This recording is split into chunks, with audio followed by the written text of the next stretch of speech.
बिहार के पूर्णिया में 5 लोगों को डायन के नाम पर जिंदा जला दिया गया। जब से ये खबर पढ़ी है मैं दुख, गुस्से और भयानक डर की चपेट में हूँ।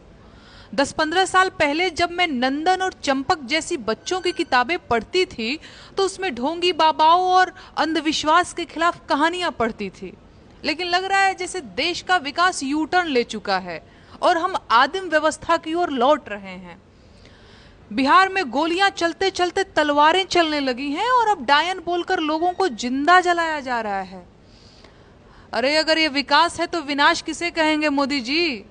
अरे कहाँ विदेश घूम रहे हैं आप? किस बात का मेडल बटोर रहे हैं आप? अपने देश की हालात देखिए और सारे मेडल लौटाते हुए बिहार आइए, पूर्णिया आइए, बिहार की बर्बादी का तमाशा देखिए और पूरे बिहार से माफी मांगिए कि आपने बिहार का बंटाधार कर दिया है। लेकिन इस बर्बादी के लिए आप अकेले जिम्मेदार नहीं हैं। नीतीश कुमार और चिराग समेत बिहार का हर वो नेता जो इस वक्त आपके साथ है, बिहार का हर वो वोटर जिसने आपके कहने पर वोट दिया, वो सब जिम्मेदार हैं।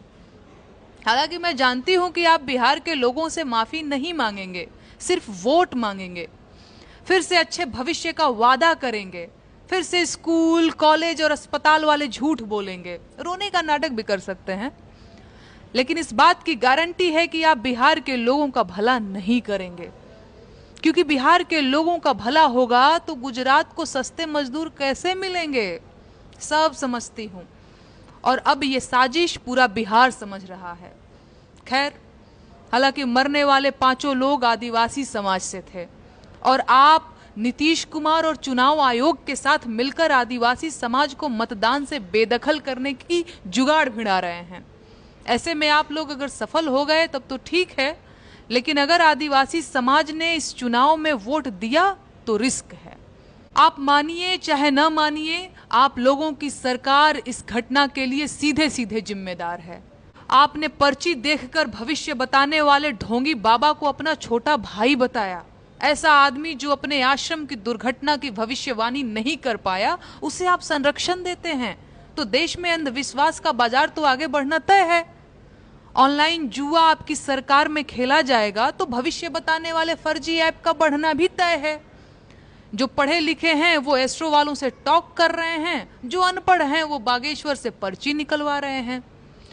लेकिन जिनके पास बागेश्वर जैसों को चढ़ावा देने के लिए भी पैसे नहीं हैं और जो अशिक्षा और विकास से दूर हमेशा से अंधविश्वास की चपेट में रहे हैं, वो क्या देश में बढ़ते अंधविश्वास से अछूते रहेंगे? बिल्कुल नहीं। और उसका असर है ये पूर्णिया कांड। आपने कभी गौर किया है कि देश में कुछ दिनों से नरबली जैसी खबरें भी सुनाई पड़ने लगी हैं? ये सब दोबारा कहां से आ गया? ये सब तो खत्म हो गया था ना। दरअसल आप लोगों ने देश को जहालत के कुएं में धकेलने की कसम खा ली है। स्कूल तोड़ने में आप लोगों को महारत हासिल है। आप लोग शिक्षित मतदाताओं से डरते हैं, इसीलिए हिंदुस्तान की पूरी पीढ़ी ही खराब कर दी आपने। जो सच है वो यही है। आप चाहे मेडल पहनिए या शॉल ओढ़िए, इन बातों का कोई मोल नहीं है। आप कोई हिंदुत्व या देश या अर्थव्यवस्था बचाने नहीं आए थे। आप देशवासियों को गरीबी में झोंककर अदानी और अंबानी को और ज्यादा अमीर बनाने आए थे और आपने वो काम खूब कायदे से किया है।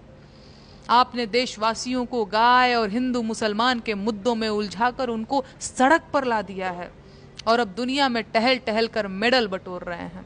लानत है।